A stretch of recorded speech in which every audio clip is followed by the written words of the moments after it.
দেয়ালে বিভৎস ছবি টানিয়ে রাখা হতো, চোখ উপড়ে ফেলা হয়েছে, গালের মাংস কেটে ফেলা হয়েছে, নারী বুড়ি কেটে বের করে ফেলা হয়েছে। ওই মানুষটাকে মেরে আসামির স্ত্রীকে রমজান মাসে রোজা ভাঙিয়ে ধর্ষণ করেছে একজন আসামি, সে জেলে আছে। জীবনের সময়টা ওইভাবেই খুব দ্রুত শেষ হয়ে যায়। আমরা যারা বাংলাদেশের প্রজন্ম, অর্থাৎ স্বাধীন বাংলাদেশে যাদের জন্ম, তাদের জীবনে আনন্দময় ঘটনা কিন্তু খুব কমই ঘটেছে। কিন্তু আমি মনে করি আমাদের এক জন্মের সবচাইতে আনন্দময় ঘটনা হচ্ছে 2024 সালের 5ই আগস্ট। আমরা যারা ঢাকা শহরে সেই দিনের দৃশ্যগুলো দেখেছি, এই দৃশ্য আমি নিজে যখন রাজপথে থেকেছি আমার দু চোখ দিয়ে পানি ঝরছিল অবিরত। আমি দেখছিলাম আমাদের তরুণেরা, কিশোরেরা ফোন করে বলছে, আম্মু আমরা জিতে গেছি। এরপরে তারা কাদা পানির মধ্যে, বৃষ্টির মধ্যে কেউ কেউ সিজদায় চলে যাচ্ছে। এই যে অভূতপূর্ব দৃশ্য, একটি জাতির বিজয়। আমরা 71 সালের বিজয় দেখিনি, 47 দেখিনি, অন্যান্য বিজয় দেখিনি, কিন্তু 2024-এর এই বিজয় আমাদের এক জন্মের জন্য সার্থক একটা দিন। এবং এই বিজয় যারা দেখেছি, বাকি জীবন আমাদেরকে আল্লাহ তাআলা শুকরিয়া আদায় করতে করতে কাটতে হবে। শুধুমাত্র আমি খুব সংক্ষেপে কথা বলতে হবে, যেহেতু অনেক সিনিয়র নেতারা এখানে আছেন।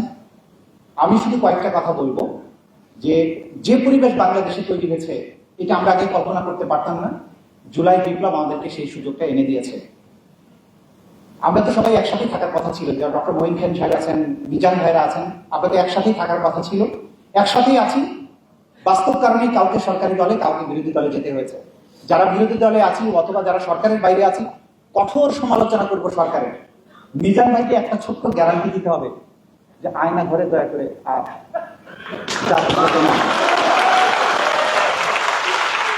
এবং সেইটা যাতে না হয় সেজন্য যে বিচারের আয়োজনটা চলছে, এই বিচারটা সম্পন্ন করতে হবে। কারণ আমরা কেউই আর আয়না ঘরে যেতে চাই না, জাতি হিসেবে এটা আমরা কিন্তু আর অ্যাফোর্ড করতে পারবো না। আর আরেকজন জুলাই শহীদের বাবা এখানে বক্তৃতা দিয়েছেন। আমি একজন জীবন্ত শহীদের কথা বলি, আতিক, যার একটা হাত চলে গেছে। হসপিটালে আমি তাকে দেখতে গিয়েছিলাম, তখন বলছিল, স্যার এক হাত গেছে তো চিন্তা করি না, আর লাগবে আরেকটা হাত দেশের প্রয়োজনে দিয়ে দিবে। এই জেনারেশন কে রুখবে? এদেরকে রুখার কেউ নাই। এই জেনারেশন বাংলাদেশে আছে। আমাদের আসিফরা, নাহিদরা বাংলাদেশে সেই সময় নেতৃত্ব দিয়েছিল, আমরা রাজনীতিবিদরা পেছনে ছিলাম সবাই। নতুন এক বাংলাদেশ তৈরি হয়েছে। এই বাংলাদেশকে সাস্টেইন করার মতো পজিশনে রাখতে হলে পার্লামেন্টে যখন আমি দেখি সরকারি দলের সংসদ নেতা, বিরোধী দলের নেতা এবং আমাদের নাহিদ, এরা যখন চমৎকার গঠনমূলক বক্তৃতা দেয়, আমরা জানি বাংলাদেশের সবাই খুশি হলেও একটা বিশেষ দলের লোকদের কিন্তু প্রচন্ড হতাশা এবং জ্বলা তাদের জলে। কিন্তু এই দৃশ্য অতীতে কখনো তৈরি হয়নি। এই দৃশ্য বাংলাদেশে চিরস্থায়ী করতে হবে।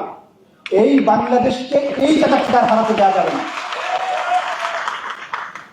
আমরা যখন ওই আসামিদের জিজ্ঞাসাবাদ করেছি, সাক্ষীদের কাছ থেকে বিশেষভাবে নিয়েছি, আয়না ঘরগুলো আবিষ্কার করেছি, আমি অস্ত্র উদ্ধার এবং আলামত উদ্ধারের জন্য পুকুরের পানিতেও নেমেছি, বিশেষ বিশেষ জায়গায় গুলি উদ্ধার করতে গিয়েছি।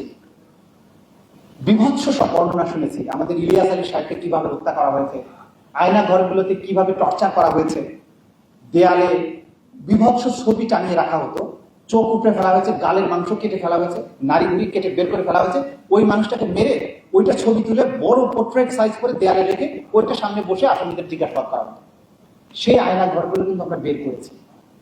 এমন সব বিভৎস সাক্ষী জোগাড় করা হয়েছে, সব আন্তর্জাতিক অপরাধ ট্রাইব্যুনালের কাছে আছে।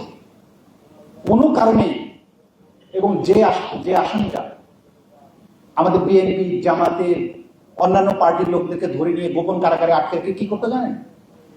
জুতার মধ্যে কাটা তার বিছিয়ে সেই জুতা পরতে বাধ্য করতো, হাঁটতে বলতো। আসামির স্ত্রীকে রমজান মাসে রোজা ভাঙিয়ে ধর্ষণ করেছে একজন আসামি, সে জেলে আছে, আমরা তাকে ধরেছি। এই যে বিভৎস সব কাহিনীর জন্মদাতা ছিল শেখ হাসিনার রেজিম, এই রেজিমের এই দানবগুলোর বিচার বন্ধ করা যাবে না। নিজাম ভাইদের কাছে অনুরোধ থাকবে, এই বিচারগুলো সঠিকভাবে আমাদের করতে হবে, আমাদের নিজেদের স্বার্থে, আমাদের জাতিসত্তার স্বার্থে, আমাদের আগামী প্রজন্মের স্বার্থে, আমাদের আতিকুল ইসলামদের স্বার্থে, শহীদদের বাবা মারা আছেন, এই যে তরুণ কিশোর কিশোরী শহীদরা জীবন দিয়েছেন, তাদের যে স্বপ্ন, এইটাকে কখনো ভাঙতে দেওয়া যাবে না, কখনো না।